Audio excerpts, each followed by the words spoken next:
My name is Percival Everett. I'm the author of a novel called Erasure, which was published some 20 years ago, and is the source for the movie American Fiction.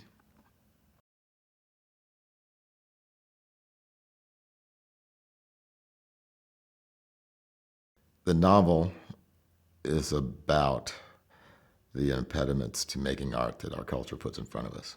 To give a nice, boring academic answer, it's really about a pissed-off writer who is unhappy with the treatment of his work.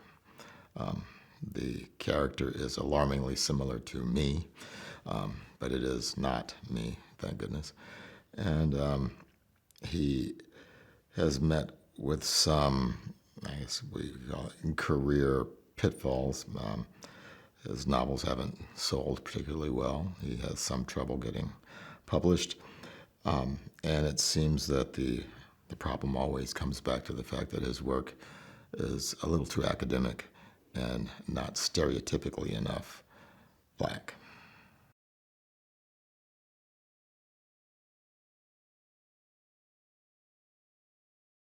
Growing up in the U.S., when I would go to the bookstore, if I were to see black characters, they would be depicted in novels of the antebellum South, or always in the inner city. And I was a middle-class black kid. That wasn't my family. My father was a doctor. My grandfather was a doctor. We didn't exist in print or on screen, and so that's pretty much the root of the problem in the novel.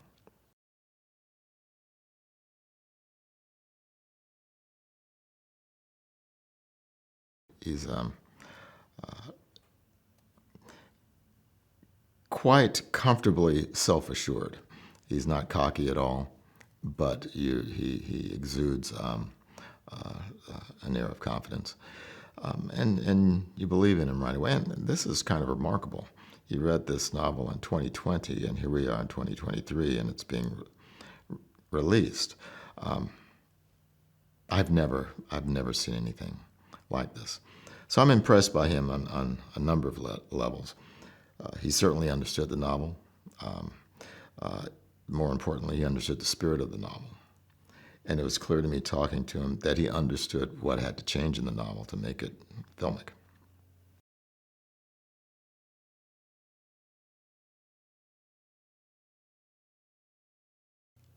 I thought it was exactly what it should be. He took my material and made it his own. He did something that I would not have been able to do, which was transmute the novel into a screenplay, because you can't have everything from a novel on the screen. And I wrote all of those scenes because I liked them. I wouldn't have been able to divorce myself competently from them to make something as coherent as he did.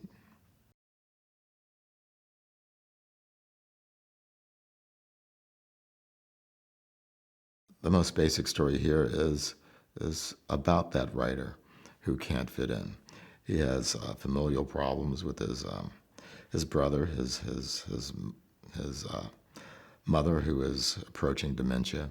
But navigating not as a character because of his upbringing and how it doesn't allow him to fit perfectly comfortably into this American culture, he's trying to find that comfort and find a place.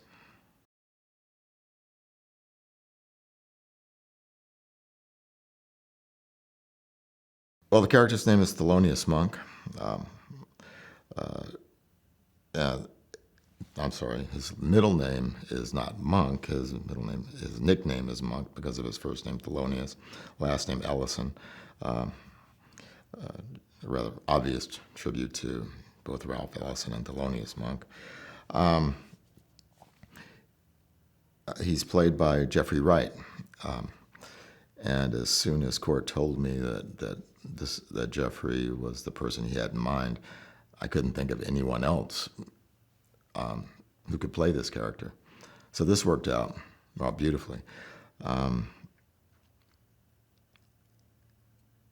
And Wright's portrayal of Monk is so nuanced and quiet, but in no way timid, that one can't help but be engaged with him.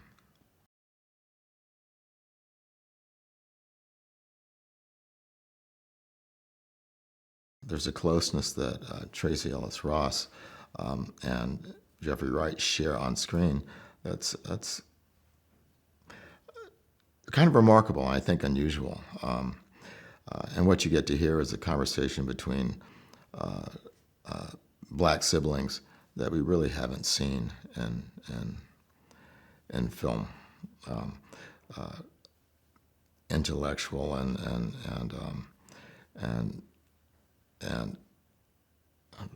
ironic banter, stuff that can only come out of a history together and a shared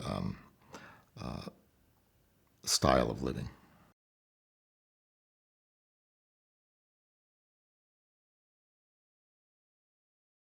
This is an intellectual, fairly well-heeled family living in America that isn't simply a white family painted brown, who they have to deal with the fact that they exist in the culture as other, and do so with the use of humor, irony, and fierce intelligence.